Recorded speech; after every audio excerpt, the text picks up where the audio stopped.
Hello and welcome to my presentation about my EPQ project, where I'll be discussing affordable and sustainable design housing, more so in general to get a broader scope. However, my design will be in East Africa in particular.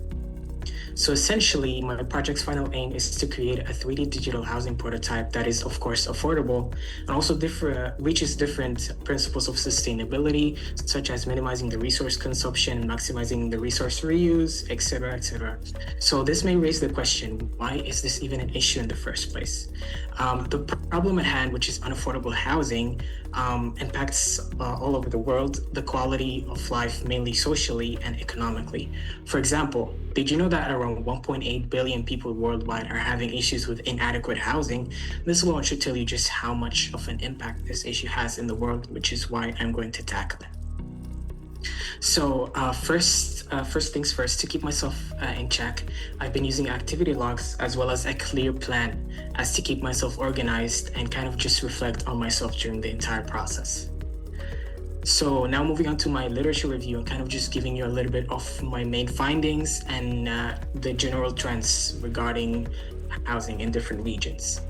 Now, let's see what are the main causes of unaffordability when it comes to housing. For starters, construction materials have risen in cost recently, and this led to the rise of housing costs in general. There are also labor shortages going around as well because of the skill gaps and the difficult working conditions, and this increases labor costs. Another thing to keep in mind also is the sudden urbanizations, since many people have recently migrated to urban areas, and this increases the demands of housing there, and this leads to higher costs. So let's take a look at other regions as well, such as Europe. The first graph on the top right corner shows that the housing prices are much higher in Western and Northern Europe than in Eastern Europe. The capital cities are also consistently more expensive than the second largest cities, showing how demand concentrates in major urban centers. The second graph essentially shows the uneven housing construction across Europe. And for example, countries like Spain and Ireland were building far more homes than others, and this indicates housing is skyrocketing there. And many Central and Eastern European countries had much lower construction rates, and this shows the slower growth in housing supply. So just as a reminder, I plan to create a design that is sustainable and affordable for East African communities. I'm going to be taking a look at things like materials, natural ventilation, and construction methods like masonry, timber frames, and comparing each method to see which one best fits my context and the design. And I've also did some very general sketches to kind of just get a feel of what architectural sketching is in the first place, as well as to blend different housing features for my interior layout, as you can see over here.